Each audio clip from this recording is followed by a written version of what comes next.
Life of a Medieval Peasant. Hardship and Hope in the Middle Ages. Chapter 1. Dawn in the Village. A Peasant's World. It is early morning in a small medieval village. A thin mist clings to the fields as a rooster's crow signals the start of another day. Smoke begins to curl from the hole in a thatched roof of a one-room hut. Home to a peasant family. Inside, the air is cool and dark. A fire smolders in the central hearth, its embers faintly illuminating rough wattle and daub walls. The peasant family rises with the sun, for daily medieval life revolved around the agrarian calendar, and in summer, the workday could start as early as 3 a.m. and last until dusk. This was the world of the medieval European peasant, a world defined by relentless labor, close-knit community, and a constant balance between hardship and hope. For the average person in medieval Europe, life was often described as nasty, brutish, and short. Roughly 85% of the population were peasants, a broad class that ranged from unfree serfs bound to a lord's land to freemen who paid rent and had a bit more mobility. If one managed to survive the perilous childhood, about half of all infants died before their first birthday, and avoided the many deadly diseases that stalked the medieval world. Then life became a repetitive cycle of farming, worship, and survival. Day after day, peasants toiled in the fields of their lord, eking out enough food to sustain their family and pay their dues. There was little time for rest or leisure, and stepping out of line could bring harsh punishment under the strict feudal legal system. Yet despite the grinding work and dangers, the life of a peasant was not unrelieved misery. These villagers lived close to the rhythms of nature and the seasons, and they found moments of joy in community gatherings, religious festivals, and simple pleasures. As the peasant family steps outside into the gray dawn, we begin our journey through their daily life, exploring their duties, struggles, fears, and sources of solace in the Middle Ages. Chapter 2. Home and Hearth. Living conditions of the peasantry. The medieval village itself is modest and tightly clustered. Peasant houses, barns, and animal pens huddle together in the center of the village, with strips of plowed fields and common pasture land spreading out around them. Each family's home is a small hut of wattle and daub, basically woven sticks plastered with mud, topped by a thick thatched roof. Windows are a rarity. Most huts have none at all, which keeps out drafts but leaves the interior dim and smoky. When our peasant family steps back inside at night, their home will be lit only by the reddish glow of the hearth and perhaps a tallow candle. The air inside is thick with smoke from the cooking fire, which has no proper chimney. A central fire burns on a hearth of stones, and the smoke curls up and filters out through the thatch as best it can, often making eyes water. The floor is hard-packed earth, strewn with straw or reeds. There is little furniture, perhaps a rough wooden table or a few stools, and a simple trunk holding the family's bedding and clothing. Beds, if present, are sacks of straw or heather on the floor. They are often infested with bedbugs, lice, and other biting insects, an unpleasant reality of medieval life. In one corner of the hut, a small area is fenced off for the family's precious livestock, such as a cow, goat, or a few chickens, especially at night or in winter. It's not uncommon for people and animals to share the same space. The warmth of the animals helps heat the home, and keeping them indoors protects them from thieves or wolves. Despite these cramped and smoky conditions, the peasant's home is the center of family life. Here, the peasant's wife tends the cookpot over the fire, stirring a thick pottage of grains and vegetables for the family's meals. Children cluster around the warmth or do simple chores, while perhaps a cat curls up near the hearth. As one medieval illustration shows, even a cat might warm itself by the fire in a peasant's cottage. The walls may be hung with a few personal items, perhaps a cloak or spare tunic, or herbs and onions drying from the beams. In the evenings, clothing washed in ash-laced water hangs near the fire to dry, contributing to the rustic smell of smoke and earth in the hut. Hygiene in these conditions is rudimentary, But contrary to popular belief, medieval peasants were not utterly filthy. They understood the importance of basic cleanliness even if daily bathing was impractical. In fact, the oft-quoted joke was that a peasant bathed only twice in life, once at birth and once after death. But in truth, peasants did wash themselves intermittently. They would rinse face and hands each morning and might bathe in a river or barrel on occasion, weather permitting. Teeth were kept clean using twigs as toothbrushes, often frayed at one end. Salt might serve as an abrasive scrub, and a clove or mint could freshen the breath. Peasants believed bad smells could bring illness, the miasma theory, so they valued keeping odors at bay. Soap was homemade, concocted from animal fat and wood ash. A harsh lye soap that could get the grime out of clothes and skin, though it might irritate the skin if overused. A peasant might scrub with this strong soap occasionally, adding fresh herbs like thyme or sage to improve the scent. Outside the hut, the village pathways are muddy and unhygienic. There is no sewer or garbage collection. Chickens and pigs wander freely between houses, rooting in refuse. It's common for people to toss human waste or kitchen scraps right into the street, where dogs or pigs might scavenge it. As a result, disease lurks everywhere. Wells and streams can be contaminated, and vermin thrive. Villagers suffer frequent ailments, stomach illnesses, skin infections, parasites. In years to come, these unsanitary conditions will allow deadly plagues like the Black Death to cut down millions. But on this ordinary morning, the peasants simply accept these conditions as normal. They start their day by sweeping out the hut with a twig broom and maybe sprinkling fresh rushes on the floor to keep things dry. Life in a cold and dark house was the norm for them. Comforts are few, but the home is theirs. Despite the hardships, there is slow improvement over the centuries. By the later Middle Ages, toward the 14th and 15th centuries, some prosperous peasants begin to build slightly larger houses, perhaps with 2 rooms or even a loft upper floor. Wooden shutters might cover window openings, and better construction techniques, like half-timber framing and plaster, improve insulation. Our peasant family's descendants might in time know a house with a separate sleeping area or storage room. But for now, in our 13th century scene, the peasant's cottage remains a simple one-room shelter against the elements. Humble, smoky, and crowded, yet a place of shelter and family belonging. Chapter 3. Toiling from dawn to dusk. Duties on field and farm. As the sun climbs higher, our peasant family heads to the fields to begin the day's labor. Most peasants were farmers by necessity, and their daily routine was dominated by agricultural work. Each family typically worked several strips of land in the village's open fields, long, narrow plots assigned to them as tenants of the Lord's manor. They also kept a garden by their hut with vegetables and herbs. From spring planting through autumn's harvest, there was always work to be done. A peasant's duties followed the seasons in an unending cycle. In spring, they plow and sow. In summer, they weed and hay. In autumn, they reap and glean. In winter, they tend livestock and repair tools, waiting for the cycle to start anew. The work was physically exhausting and had to be done mostly by hand, with help from a few plow oxen or draft horses if the village was lucky. Plowing was one of the most crucial tasks, turning over the soil to prepare it for planting. Early in the year, teams of peasants cooperated to break the ground.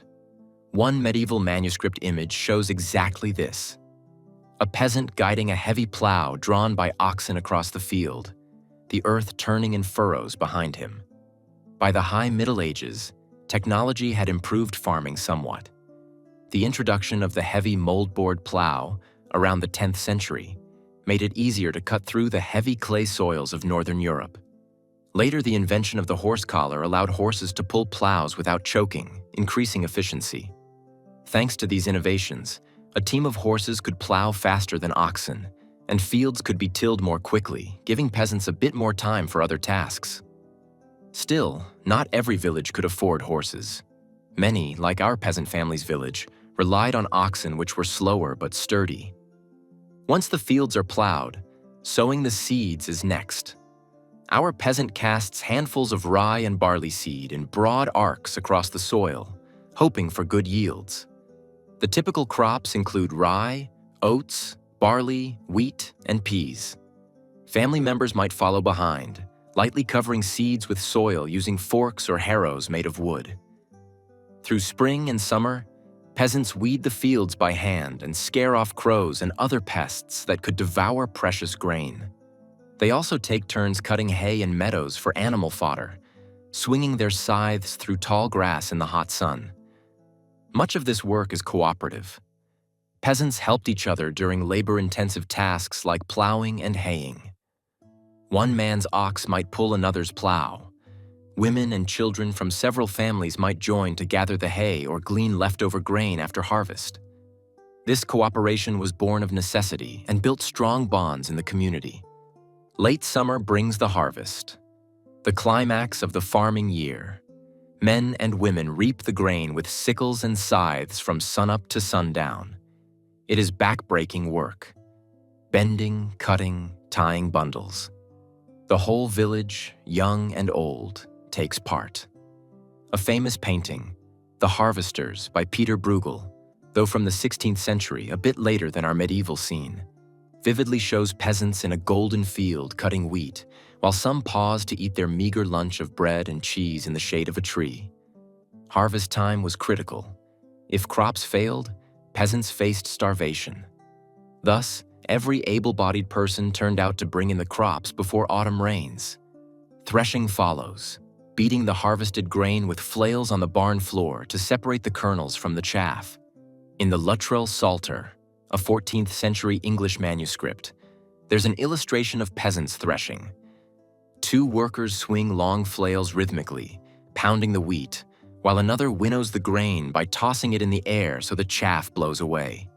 It's dusty, sweaty labor that continues for weeks after the reaping.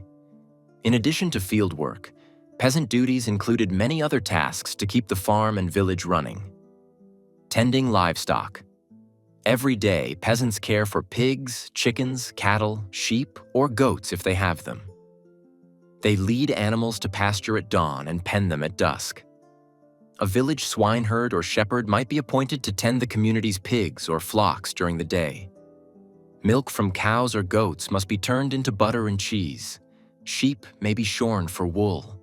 Chickens provide eggs. These animals are vital assets. A pig slaughtered in the fall yields meat, mostly salted or smoked to last the winter, and a cow provides milk for the family. Domestic chores. Peasant women carry a huge burden of work. They cook meals over the hearth, bake bread, brew ale, wash and mend clothing, and raise the children. They also tend small vegetable gardens of cabbages, leeks, beans, and herbs near the house. In the evenings, women spin wool or flax into thread using drop spindles or simple wheels. This thread might later be woven into coarse cloth for the family's use. Daughters learn these skills from their mothers early on. Young girls are taught to spin, sew, cook, and keep house. The entire running of the household, from making soap to nursing the sick, largely falls to the women. Maintenance work. The peasants are also required to perform general maintenance and labor for the lord. The manorial lord can demand labor on projects such as road repair, digging ditches, building fences, or clearing new land for cultivation. If the lord needs a new barn, the peasants must gather timber, thatch the roof, and do the construction under a bailiff's supervision. This unpaid labor, known as corvée, is part of the serf's obligation. Additionally, peasants often had to help maintain the village's common infrastructure, repairing the mill, mending the footbridge, or scouring the irrigation ditches that watered the fields. Specialized skills. Some peasants have skills beyond farming. A village might have a blacksmith who is technically a peasant but is valued for shoeing horses and repairing tools. There could be a carpenter or wheelwright who makes and fixes wooden carts and plows. A few women might be skilled healers or midwives, gathering herbs and tending the sick. These craftsmen peasants still tend their small plots but supplement their livelihood with their trade, sometimes trading goods and services within the village or at local fairs.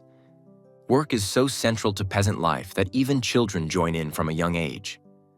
There is no formal schooling for peasant children. Education was a luxury for the wealthy or those destined for the church. Instead, children learn by working alongside their parents. A boy might start helping to tend animals or scare birds from the fields as soon as he's old enough to walk a fair distance, and a girl might help her mother bake, spin, or watch younger siblings. By their early teens, if not earlier, children are fully integrated into the work routine. Some adolescents might become apprentices to local artisans. If there is a miller, baker, or smith in the area willing to take on a helper, a peasant boy could learn that trade. But most simply follow in their parents' footsteps on the land. As one source notes, children began contributing to family work around age 12, after surviving the perilous childhood years. The toil is ceaseless, but the pace, interestingly, is not always as punishing as a modern 9-to-5 job. Medieval manorial records suggest that a peasant in 14th century England might work on average around 27 or 28 hours per week in the fields, thanks to the numerous holy days and seasonal breaks. Unlike modern workers, peasants took breaks at midday to eat and rest, especially in summer when the heat was intense. During winter or bad weather, fieldwork paused and tasks shifted to indoor crafts or tool-making. In addition, Sundays were for church and were generally days of rest by law and custom. And beyond Sundays, the medieval calendar was filled with saints' days and religious festivals on which work was reduced or halted. A peasant's year actually included many such holy days, holidays. For example, Christmas and the 12 days following, or the feast of their village's patron saint, or other local celebrations. The church mandated these days off, so paradoxically, a devout medieval peasant might have more days of rest, though still not leisure in the modern sense, than many workers after the Industrial Revolution. So, while the work was brutally hard when it happened, swinging scythes, carrying sheaves, digging with heavy spades, it was also interspersed with pauses regulated by the seasons and the church. The pace of work could be relatively leisurely outside of peak agricultural seasons, and there was no concept of long-distance commuting or shift work. Life followed the sun. Work began at first light and largely stopped when darkness fell. Evening chores would be done by firelight, but fieldwork ended at dusk. This natural rhythm gave peasants a sense of time tied to nature's cycle rather than a clock. As afternoon turns to evening, our peasant family trudges back from the fields, aching and sweat-stained. They have fulfilled their duties for the day, perhaps plowed a section of the Lord's domain field, the portion of land whose produce goes directly to the Lord, weeded their own garden, and gathered firewood from the nearby woods on the way home. Tomorrow will bring more of the same. Such was the life of toil that defined the peasant's existence. Generation after generation, a life of laboring from dawn to dusk in the soil of their Lord's manor, to sustain both their family and fulfill their obligations. Yet within this toil, they found a certain rhythm and even contentment in knowing the value of their work. It literally put food on the table and ensured the community's survival. Chapter 4. Lords, Laws, and Taxes. The feudal order and its demands. Medieval peasants did not work in complete freedom. They were part of a larger social and political system known as feudalism. In this hierarchy, the king granted land to great lords and knights, who in turn allowed peasants to live on and farm portions of that land. In exchange, peasants owed labor, goods, and loyalty to their lord. Our peasant family's village is on the estate of a local lord, perhaps a minor knight or a monastery. Understanding the feudal obligations and power structure is key to understanding the pressures on a peasant's life. Firstly, there were two broad categories of peasants: serfs and freemen. Serfs, also called villeins in England, were peasants who were bound to the manor. They could not lawfully leave the village or the lord's land without permission. They owed the lord specific labor services. Typically, a serf might have to work the lord's fields, the demesne, 3 days a week without pay, in addition to farming their own strips of land. They also had to give a portion of their own harvest to the Lord. For example, a certain number of sacks of grain or bales of hay each year. If a serf wanted to marry someone from another manor, or if their daughter or son did, they had to seek the Lord's permission, often paying a fee for it. If they wished to move away, they likewise needed leave from the Lord. In essence, the serf was tied to the land. If the estate was sold or given to another noble, the serfs were transferred with it like property. By contrast, freeman peasants rented their land with money or kind and did not owe regular labor to the Lord. A freeman might pay a fixed rent each year and then be free to till his land and even leave if he wished, though many stayed put out of necessity. Freemen still had to obey the Lord's laws and pay fines or fees for certain things, but they had a higher status than serfs. In many villages, serfs and freemen lived side by side and intermarried, and over time the distinctions could blur. In some cases, a serf could save money and buy his freedom, or a lord might grant freedom in exchange for a lump sum or heroic service. Conversely, a freeman might voluntarily become a serf if it meant a better, larger plot of land with guaranteed protection, essentially trading freedom for security. Despite being of lower status, peasants were far from slaves. In fact, after the Norman conquest of England, 1066, there was a conscious effort by the new rulers to eliminate outright slavery, which had existed in Anglo-Saxon times. By the High Middle Ages, the vast majority of farm laborers were serfs with recognized customary rights, not slaves that could be bought and sold. Peasants had certain rights and protections under the law, albeit limited and often tilted in the Lord's favor. For instance, a lord could not arbitrarily kill or maim his serfs without cause. Doing so would violate the king's peace and could bring heavy fines or worse. In England, it was said that lords were forbidden from beating their peasants, and severe penalties existed for such abuses. Peasants could also appeal disputes or grievances in the manorial court, a local court held by the lord or his steward.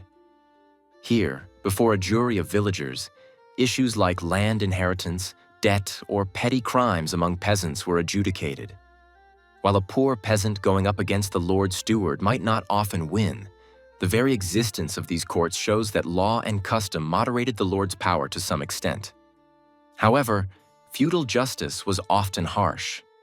For serious crimes, like murder, theft of high value, or poaching the Lord's deer, peasants faced grim punishments. There was no police force, so law enforcement was communal. Villagers were expected to enforce the hue and cry by chasing down criminals themselves. Minor offenses might be punished by public shaming in the stocks or whipping, usually by order of the Lord's manor court. For unresolved accusations, trial by ordeal could be used. An accused peasant might be forced to carry a red-hot iron or plunge a hand into boiling water. If their wounds healed cleanly in a few days, they were deemed innocent by divine sign. If not, they were judged guilty. Such methods reflect the superstitious and ruthless streak of medieval law. A convicted peasant could face fines, mutilation, like losing an ear for repeated theft, or even execution by hanging for the worst offenses. We can imagine the fear this instilled. A peasant deeply feared displeasing the Lord or breaking the king's law, knowing punishment would be severe and there was little recourse. One of the greatest burdens on peasants were the taxes and rents they owed. High taxes were a constant complaint of medieval peasants. Rent to the Lord was often paid in produce or labor rather than cash, especially early in the Middle Ages when coin money was scarce. A serf might owe a fixed amount of grain, chickens, or eggs each year to the Lord's storehouse. In addition, every peasant family had to give a tenth of their produce to the church, the tithe. This 10% tithe might be paid in grain, wool, milk, or whatever the farm produced. It was theoretically to support the local parish church and clergy, though in practice much of it went to higher church authorities. The tithe could make or break a peasant family's budget, especially in a poor harvest year. Giving up a tenth of your grain could mean the difference between having enough seed to plant next year or not. Some tithes were collected in kind and stored in huge tithe barns, massive barns built by monasteries or churches to hold the abundance of peasant payments. Not surprisingly, tithes were deeply resented, particularly when peasants saw church institutions growing rich off their labor. But few dared to openly refuse, since skipping your tithe was considered both a sin and a crime.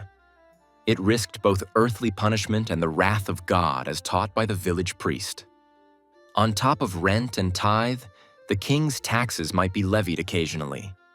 For example, in late 14th century England, King Richard II imposed a poll tax, a tax per head, that enraged the peasants by its unfairness and frequency.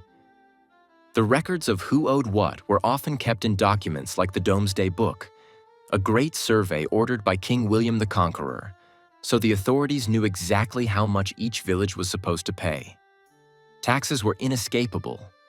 Doom was literally in the Domesday Book's name, meaning judgment. If a peasant couldn't pay, they might fall into debt or even risk imprisonment. The weight of these feudal dues and taxes sometimes drove peasants to desperate action. Most of the time, peasants endured quietly, grumbling to each other but bowing to authority in public. However, there were moments in history when the simmering anger boiled over. One famous example is the English Peasants' Revolt of 1381. Decades of high taxes, especially the hated poll taxes to fund wars in France, combined with economic hardship after the Black Death, sparked a massive uprising. It began in Essex and Kent, and saw thousands of peasants march on London under leaders like Wat Tyler and the preacher John Ball. They demanded the abolition of serfdom, lower taxes, and an end to the feudal injustices. This revolt, which has been called the first great popular rebellion in English history, was fueled by long-brewing discontent. The rebels even captured London for a brief time, executing unpopular officials and presenting their demands directly to young King Richard II. The king initially made grand promises to free the serfs and grant fair rents. But it was largely a ruse. When Wat Tyler was killed during negotiations, the rebellion collapsed. In the aftermath, the king reneged on concessions. The revolt failed as a social revolution, and serfdom and manorial dues remained, though the poll tax was not repeated. The 1381 revolt is beyond our peasant family's current time, but smaller local protests and conflicts were always possible. Even earlier, throughout Europe, there were occasional peasant uprisings, such as the Jacquerie in France in 1358, or later the German Peasants' War in the 16th century. These underscore that peasants were not always passive. When oppression grew too severe, they could band together and assert their grievances, albeit at great risk. For the most part, though, the political context in which peasants lived was one of subordination. They had lords above them, who in turn served greater lords or kings. A peasant had no voice in government beyond the village level and little influence over laws. The rich do what they will, the poor suffer what they must, could well describe feudal society. One stabilizing force in this hierarchy was the church, which often taught that everyone had a God-appointed place in society. The nobles to rule and fight, the clergy to pray, and the peasants to work. Questioning this order was tantamount to questioning God's will, according to sermons the peasants heard. So, in the eyes of our peasant family, paying heavy rents and taxes, though painful, might be seen as just part of life's burden, a kind of fate they had to bear. They might resent a cruel bailiff or an especially greedy abbot, but they rarely imagined a world without lords or dues. Even so, the feudal system was not entirely static. Over generations, some peasants did improve their lot. After the Black Death in the mid-13th centuries killed a third or more of Europe's population, labor became scarce. Surviving peasants suddenly found their work in higher demand. They could sometimes negotiate better terms, higher wages, or even leave to find a lord who treated them better. This post-plague labor shortage slowly helped weaken serfdom. Although laws like the Statute of Laborers of 1351 tried to freeze wages and bind workers to their manors, a cause of the English Peasants' Revolt. By the 15th century in some regions, serfdom was declining and more peasants were effectively free tenant farmers. Our peasant family lives in the high era of serfdom, but their great-grandchildren might see a world where their bonds are loosened. In summary, the political context of a medieval peasant's life was one of obligations upward and protection downward. The lord was obligated to protect his peasants, to provide justice in the manor court, to guard the village, often with a castle or tower nearby, and to offer aid in extreme famine.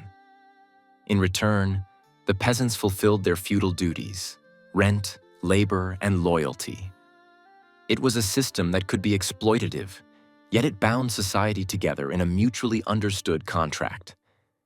And while the lords and kings made the laws and often waged wars, it was usually the peasants who bore the brunt of those decisions, whether through heavier taxes to fund a war or through the direct devastation when battles swept through their lands. Chapter 5: Hunger, Disease, and Fear. Hardships of Peasant Life. Every aspect of a peasant's life was shadowed by hardship and peril. After a long day's work, when our peasant family gathers for their scant evening meal, they cannot take for granted that there will be food on the table year-round.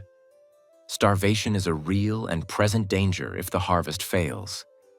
A sudden summer storm, a drought, or a plague of locusts could ruin the crops. And with limited reserves, the village might face famine.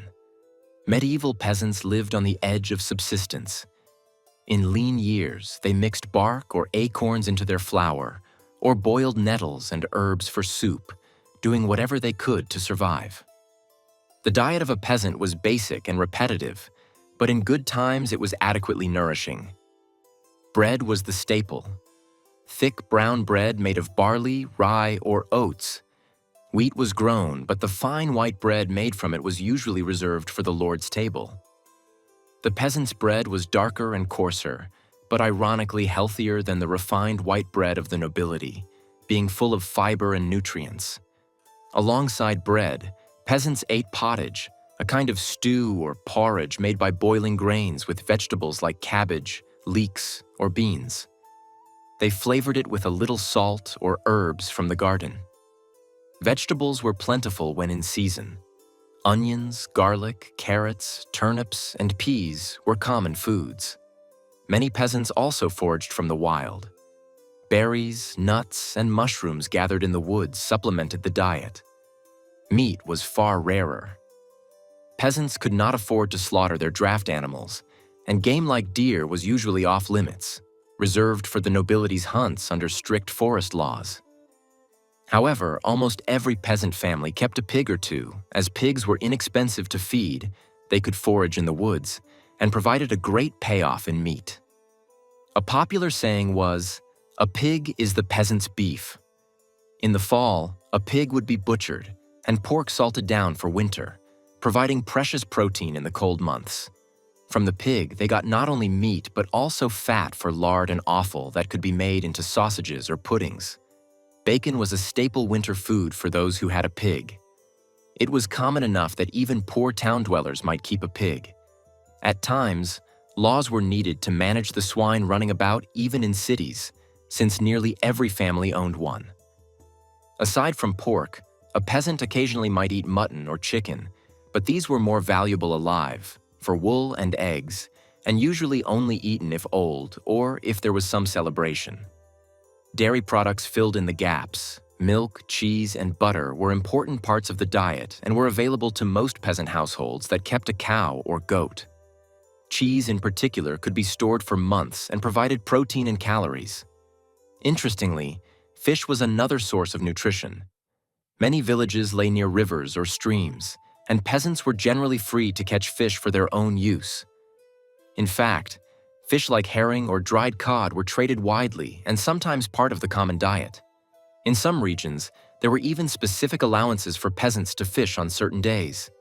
Salmon, in medieval England, was so abundant in rivers that it was considered peasant food, a cheap source of protein that common folk could enjoy frequently. To wash down their meals, peasants drank ale or weak beer daily. Water could be unsafe, contaminated by waste. So home-brewed ale was the drink of choice. This ale was usually low in alcohol and consumed fresh, as it spoiled quickly. Both men and women partook. Even children drank diluted ale. In wine-producing regions like France or Italy, peasants might drink thin local wine or cider. Being slightly alcoholic, these drinks were more sterile than water and provided extra calories. Despite the relative nutrition of their simple diet, peasants were never far from hunger. A bad harvest or a great famine could devastate the population. For instance, a series of poor harvests from 1315 to 1317 led to a catastrophic famine across Europe. Peasants at that time starved in the thousands, some resorting to eating grass or worse. In our village, a crop failure means tight belts. Adults would sacrifice their portions to feed children, dilute pottage with more water, perhaps grind up beanstalks or tree bark to make famine bread. The constant specter of hunger was a collective fear that shaped peasants' mentality. When they prayed at Mass, "Give us this day our daily bread," was no abstract concept. It was an urgent plea. Beyond hunger, disease was the other great killer. Medieval peasants lived in a world teeming with illnesses that modern medicine had no answer for. Childhood diseases like measles, whooping cough, and dysentery took a terrible toll. Recall that 50% of infants died before 1 year old, and many children who survived infancy might die before adulthood. Even a common cold could turn into fatal pneumonia in times before antibiotics. Outbreaks of ergotism, from fungus-infected grain, or waterborne illnesses could sicken entire villages. And then there were the truly apocalyptic diseases, the worst being the Black Death, bubonic plague, that struck in 1347 to 1351, killing an estimated 1/3 to half of Europe's population. While our peasant family perhaps lived slightly before that event, plague was present in milder forms earlier too.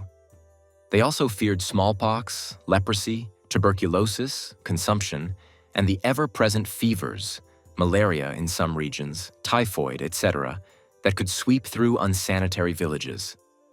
Medical knowledge was minimal.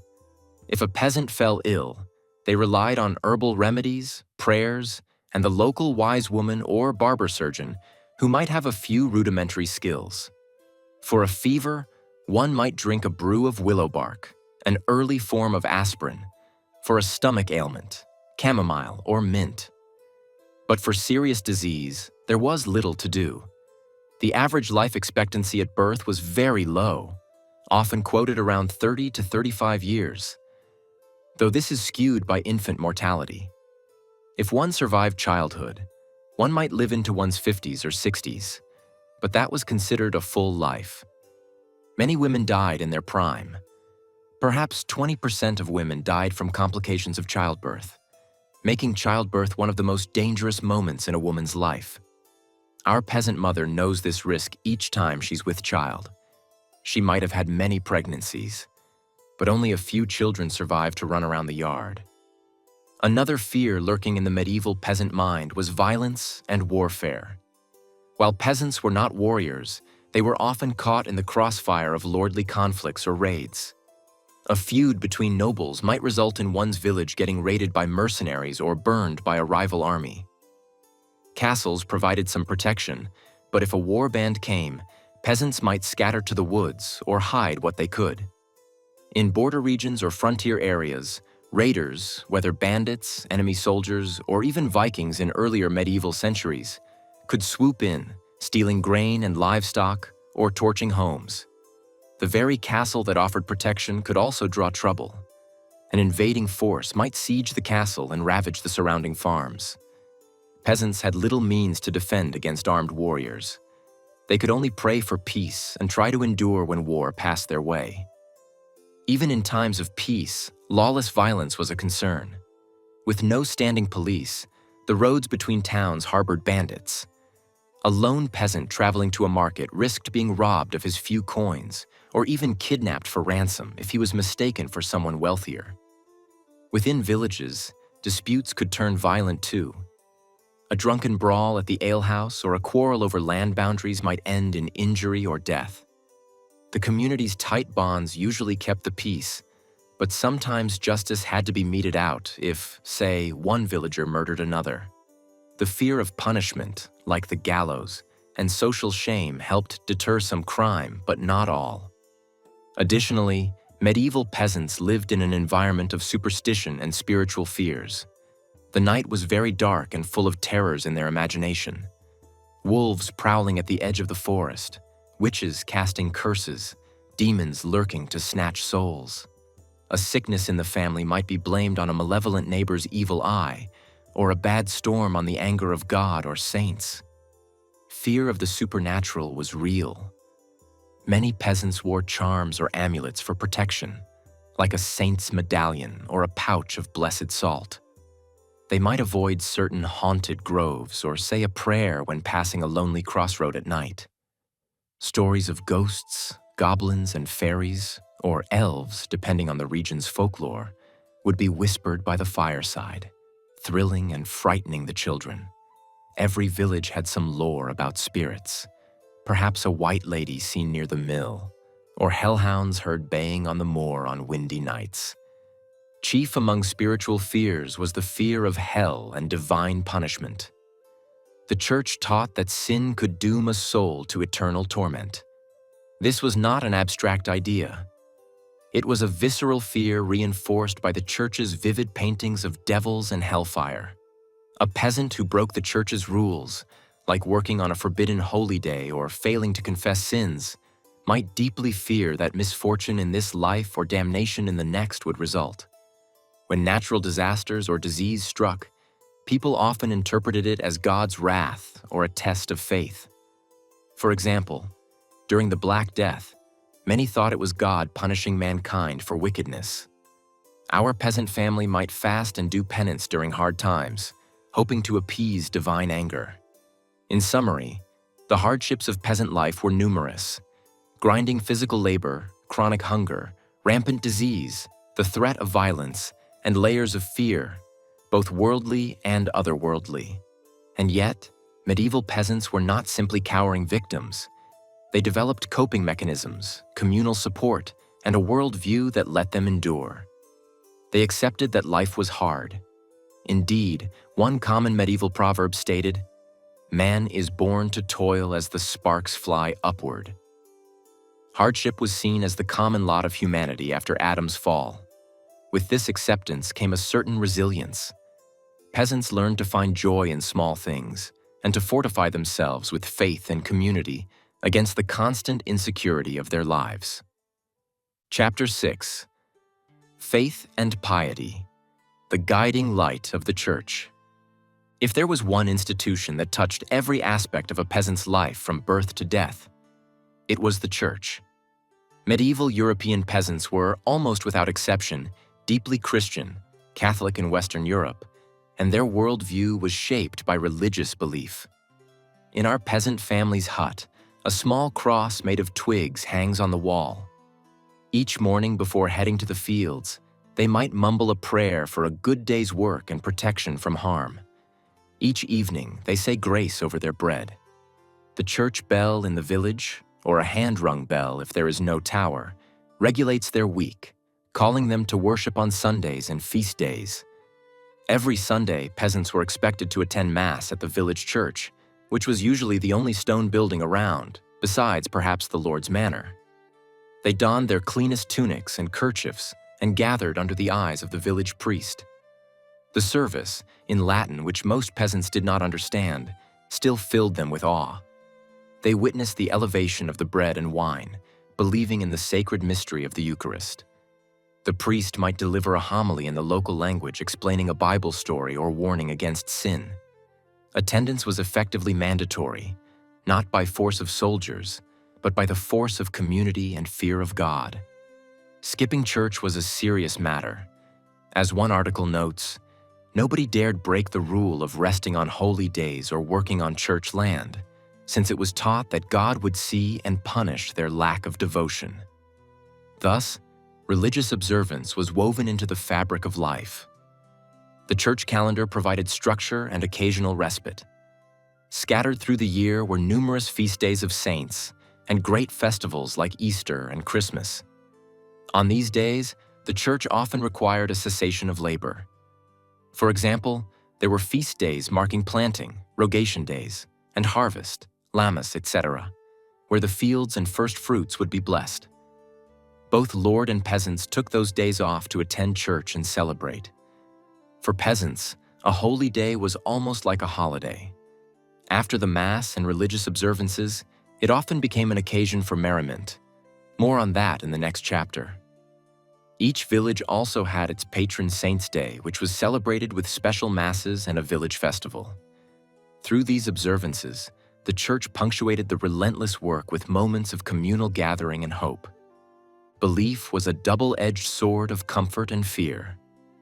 On one hand, faith gave peasants solace. The promise that despite their sufferings on earth, there was a reward in heaven if they lived rightly. The image of Christ who was born in a stable and cared for the poor was especially resonant. It told peasants that God valued even the lowliest person. The church taught that the last would be first in the kingdom of heaven, a message that no doubt comforted those at the bottom of earthly society. The colorful frescoes and stained glass in churches often depicted biblical scenes and saints that inspired and educated an illiterate flock. A peasant might know the story of Christ, the miracles of saints, and moral lessons through these images and the priest's retelling. On the other hand, the church also vividly preached about sin and hell. Peasants were often reminded that their daily actions could endanger their immortal soul. The 7 deadly sins, pride, greed, lust, envy, gluttony, wrath, sloth, were warned against in sermons. Perhaps a traveling friar might even come to the village and perform a morality play or give a fiery sermon about the wages of sin. The result was a populace that both deeply believed and deeply feared damnation. Superstitions blended with formal religion. A failed crop might be seen as punishment for the community's sins, or a sick child as a test of faith. During calamities, peasants participated in penitential processions, fasting, and prayer vigils, begging for divine mercy. In the daily life of our peasant family, small devotions were routine. They might start meals with the sign of the cross and a blessing, say a Hail Mary while working, or keep a wooden rosary bead in a pocket to touch for comfort.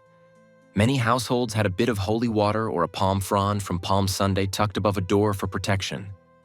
If someone fell ill, they would call for the priest to administer holy unction, last rites, or perhaps a saint's relic if the church had one, hoping for healing. At least once in their life, a peasant might go on a pilgrimage if circumstance allowed. Pilgrimage was a chance to both show piety and see the wider world.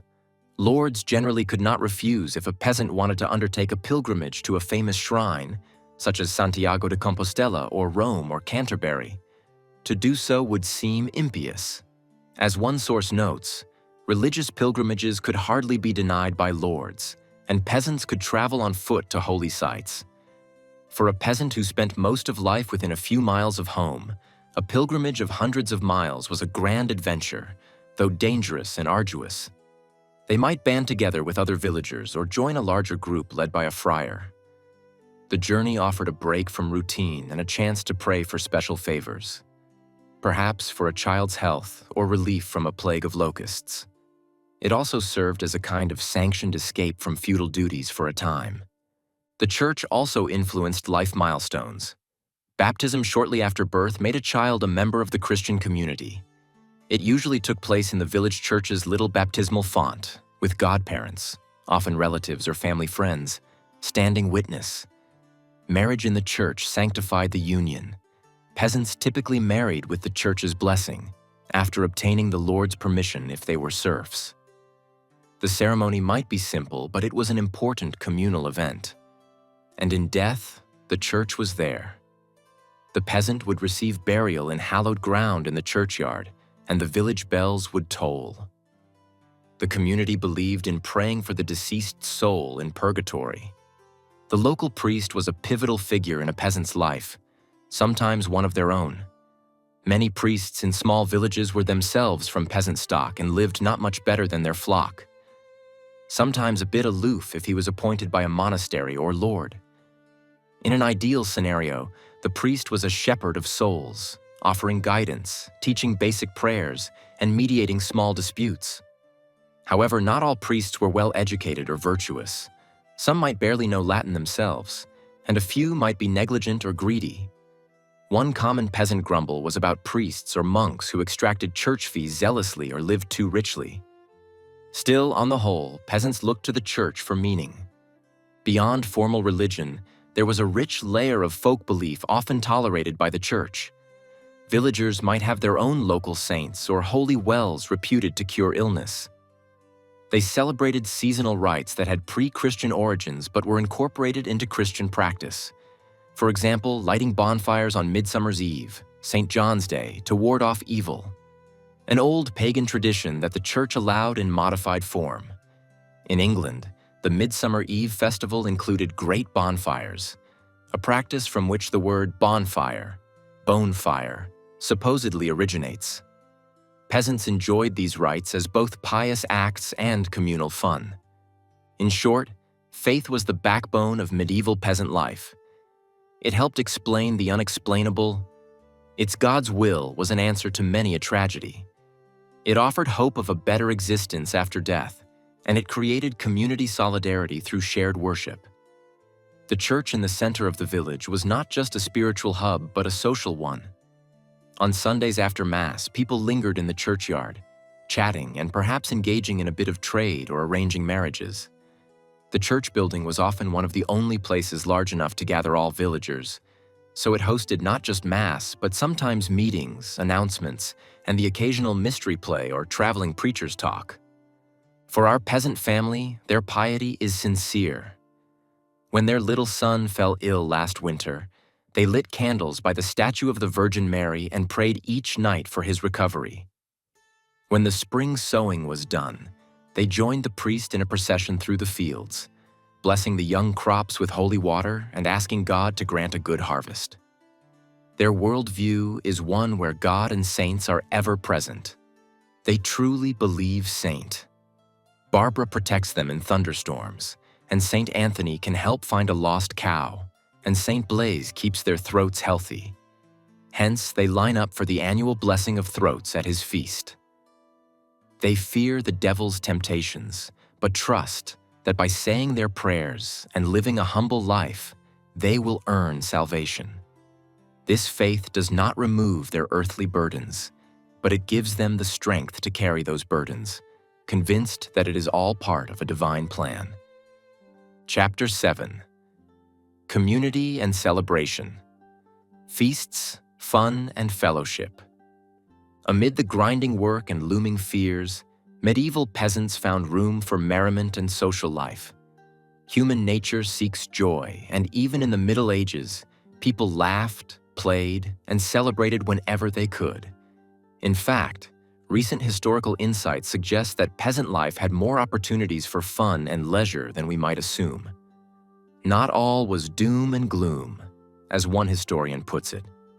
The village community provided entertainment and companionship that brightened the peasants' days. One of the main outlets for leisure was through games and sports. After long hours in the fields, young men might relax by engaging in rough athletic contests. Football, soccer in a medieval form, was popular, though it was nothing like the organized sport today. Medieval football often involved whole villages or rival teams trying to kick or carry an inflated pig's bladder to a goal with almost no rules. It was famously chaotic and could be quite violent, with pushing, tripping, and grappling allowed. It wasn't unheard of for broken bones to result. But the peasants loved it as a test of strength and community pride. Chronicles mention such games where dozens of villagers would end up wrestling in the mud in good-natured contests. Similarly, camp ball or forms of rugby were played, also with minimal rules. These games usually took place on open ground after the day's chores or on special days like Shrove Tuesday, the day before Lent, which in some places was known for rowdy games. For less bruising fun, peasants enjoyed simpler games and pastimes. Children and adults alike played games of chance and skill. Dice games were immensely popular. One called Hazard was noted in literature. Chaucer even mentions it. Peasants would carve dice from bone or wood and gamble small stakes. Board games also existed. Nine Men's Morris was common, a strategy game played by scratching a grid on a board or the ground and moving pebbles. Checkers, drafts, was known, and chess had been brought from the East. Though chess was more often a noble's game, some well-off peasants or town dwellers learned it. Another game was knucklebones, essentially a form of jacks played with animal ankle bones. One tosses a bone and tries to pick up others before catching it. Bowling or skittles could be played by setting up pins, rough-hewn from wood, and rolling a stone or wood ball to knock them down. Archery, while a serious skill for war, especially in England where yeomen were required to practice longbow on Sundays, was also a sport. Archery contests might be held, with simple prizes for the best shot. Wrestling and boxing matches tested strength and provided excitement for spectators. All of these amusements helped peasants blow off steam and bond with each other. Music and dance were the heart of communal entertainment. Medieval peasants were fond of singing. Work songs in the fields, lullabies at home, drinking songs at the tavern. Group singing was common, whether in church or around the hearth. Many villages had a few folk instruments, perhaps a pipe or flute played by shepherds, a drum or tabor, or a simple fiddle, rebec. In the evenings or on festivals, those who could play would strike up lively tunes, and others would dance. Dancing was usually done in groups, circle dances or line dances in the village green. A popular dance might be a carol, where men and women held hands in a ring and stepped to the music, singing as they went. As depicted in art such as Bruegel's later paintings, peasant dances were energetic and joyful, often fueled by ale. The famous peasant dance engraving after Bruegel shows villagers stomping and twirling with abandon. Our peasant family, even the older members, would know some traditional dance steps and songs passed down through generations. On special occasions, villages might be visited by traveling entertainers. Minstrels, troubadours, or jongleurs wandered the country, performing songs and tricks for coins or hospitality. A minstrel with a lute or harp could captivate a rural audience with romantic ballads or heroic tales from legend. Mummers and actors also roamed. They could perform rudimentary plays or farces, often with comic or biblical themes. Particularly popular were the mystery plays and morality plays put on during festivals like Corpus Christi or Christmas by guilds or church groups. These theatrical shows, while religious in origin, were also entertainment, with costumes and sometimes ribald humor. Peasants, who had little access to books or formal stories, relished these performances. When a troupe arrived, work might stop early so everyone could go watch in the churchyard or town square. We might imagine our peasant children wide-eyed at the sight of a mummer's mask or a juggling act, or laughing at a jester's jokes if one accompanied a noble party passing through. Perhaps the most anticipated events in peasant life were the fairs and festivals. A medieval fair was like a combined market and carnival, often tied to a saint's feast. Fairs could be huge events, drawing merchants, performers, and visitors from many miles around. They were often held annually in a convenient open area or a town, sometimes on church land or around a holiday. For instance, a St. Barnabas Day fair or an Easter fair. At a fair, peasants had the chance to buy and sell goods beyond their local village. A peasant might sell surplus wool or a few animals and buy iron tools, salt, or cloth that local craftsmen couldn't provide. Traveling merchants brought exotic items, perhaps a better quality knife from the city, or dye stuffs to make a red or blue piece of clothing. Peasants mostly wore undyed or dull-colored wool, but a bit of bright cloth was a treat. As one source describes, fairs attracted people from all classes: peasants looking to buy a pig or pot, townsfolk shopping for cloth, even nobles browsing jewels. This mix of classes was rare in medieval life and made fairs exciting. Though nobles had their own luxurious tournaments and feasts, a fair was one place all could mingle in commerce. But fairs were not just about trade. they were also about fun. Acrobats, minstrels, and mystery play troupes all turned up to earn coin from the gathered crowds. A peasant might see astonishing sights, perhaps a dancing bear led by a trainer, or a puppet show, or hear a storyteller recount Arthurian legends. There might be food stalls selling meat pies, hot soup, or sweet treats like honey cakes. A delightful change from ordinary fare. Children could gape at bright ribbons, dolls, or wooden toys for sale. These fairs broke the monotony of rural life and allowed peasants a glimpse of the wider world. Each year in the village itself, key festivals punctuated the calendar. Christmas was a time of particular joy. Though peasants observed Advent as a time of fasting or restraint, on Christmas Day they attended a jubilant mass, and afterward the Lord might host a feast or at least distribute some extra food or ale. Custom often dictated that lords give their peasants a Yuletide gift, perhaps a roasted goose or some ale, to show goodwill. Peasants would light the Yule log and celebrate through the 12 days of Christmas, with interludes of song and play.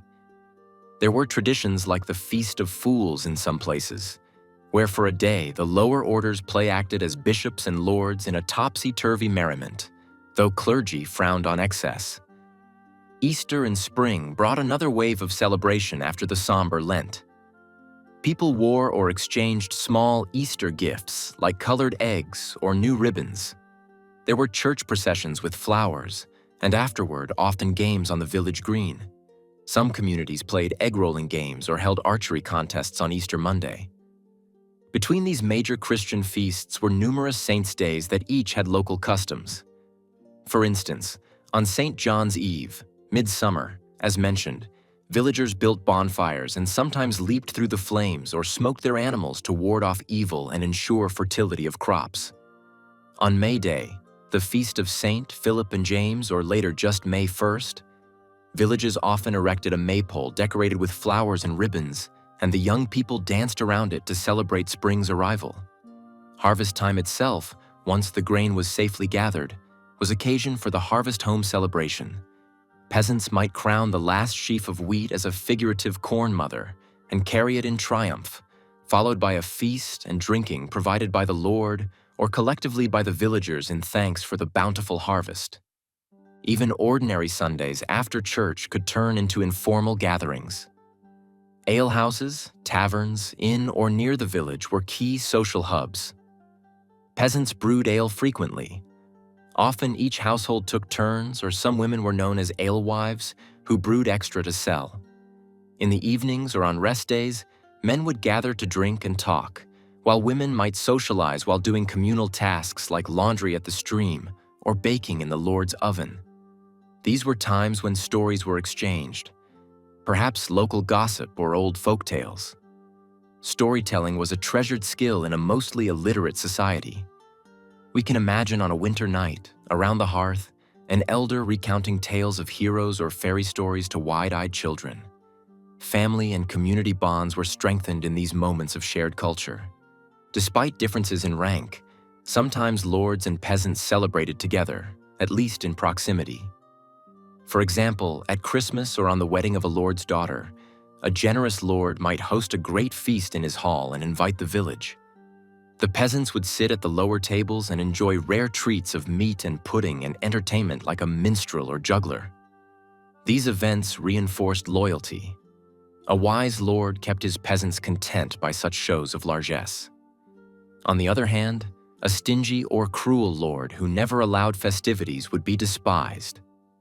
It's worth noting that the church at times tried to regulate or moderate peasant festivities, condemning excessive drinking or gambling and trying to replace pagan-derived customs with more pious ones.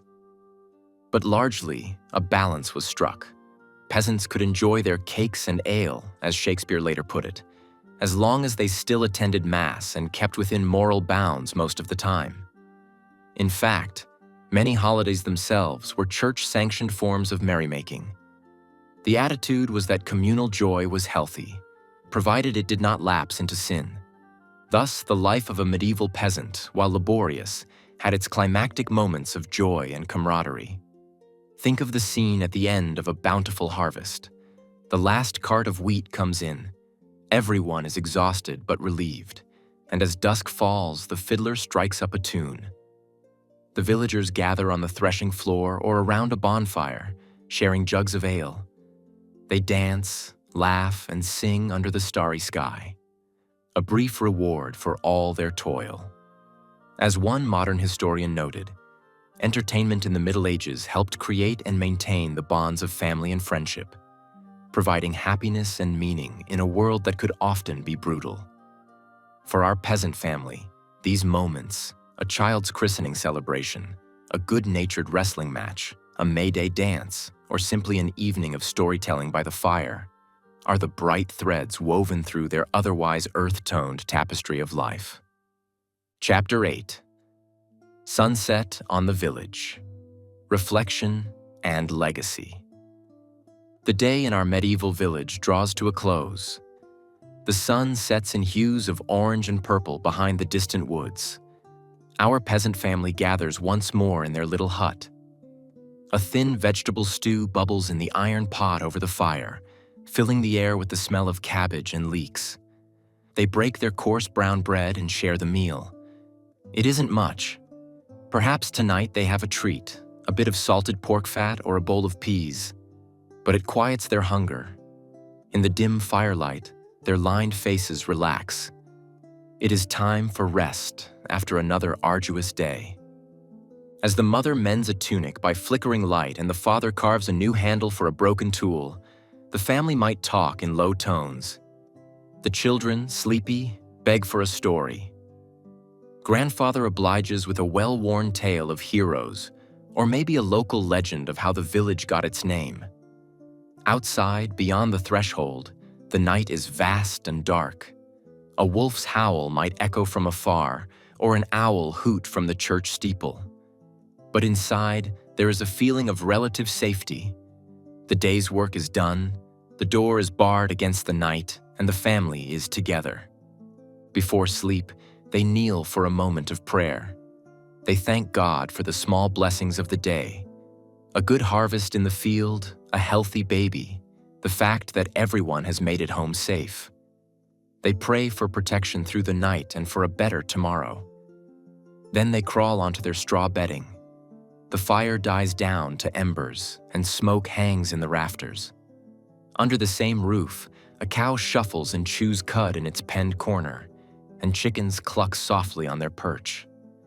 The last sounds are a mother humming a lullaby and the crackle of a log. In this quiet moment, we reflect on the life of a medieval peasant. It was a life intimately bound to nature. The rising and setting of the sun, the turning of the seasons, the fertility of the soil, and the caprices of weather determined their fortunes. It was a life of hard physical work, with little in the way of luxury or comfort. Most peasants never traveled more than a few miles from where they were born. Their world was bounded by the parish and manor. They knew little of the grand events of history beyond what traveling friars or returning soldiers might tell. A distant battle, a new king crowned. Yet those events often trickled down to them in the form of higher taxes or a missing father conscripted to war. Despite being on the lowest rung of society, peasants were the foundation of the medieval economy. Their labor built the wealth of kingdoms. Medieval Europe was defined by the feudal system, and 4 in every 5 people were peasants, as one source notes. The food they grew fed everyone from fellow commoners to bishops and kings. In this way, they had a measure of pride and importance. They knew that without plow and scythe, without their calloused hands, no one could survive. Their lives were full of contradictions.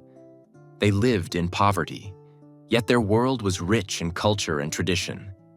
They were uneducated, yet they possessed deep practical knowledge of farming techniques, of local plants and animals, of weather lore, of craftsmanship. They were dominated by lords, yet within the village they practiced a kind of early democratic community. The villagers made collective decisions in the manor court or village moot, shared equipment, helped each other in times of need. They appeared to outsiders as ignorant or rustic, Yet they navigated a complex web of social obligations, from the unwritten rules of neighborly cooperation to the formal customs recorded in manorial rolls. As we leave our peasant family to their well-earned sleep, we consider the atmosphere of their world. It has the makings of a climatic narrative. The daily toil, rising action. The moments of crisis like a bad storm or a sick child, climax. And the resolutions found in faith and community, falling action. Each year was like a story cycle. Hardship in winter, hope in spring, toil in summer, reward in autumn, then hardship again. Through it all, what carried them was a combination of resilience, faith, and fellowship. The medieval peasant's life was certainly not easy. It could be brutal and short, as mortality rates show, and opportunities for social advancement were slim. Yet, in examining it closely, we see that it was not a life devoid of meaning or happiness. Peasants laughed, loved, and found meaning in their routines. They took pleasure in a well-plowed field, in the laughter of children, in a good mug of ale with friends, in the beauty of a May morning or the solemn joy of Christmas Mass. Their fears and problems were huge by our standards: famine, plague, oppression. But facing those challenges together gave the community a strong bond. Their entertainments were simple: a dance, a game, a story, but perhaps more heartfelt for it. In the flicker of the hearth, or under the open sky at festival time, they could forget their Lord's demands and the threat of hunger, and simply be human. As the medieval era progressed, the life of peasants slowly improved in some areas. By the end of the Middle Ages, many peasants in Western Europe were freer and somewhat better housed than their ancestors of the 12th century.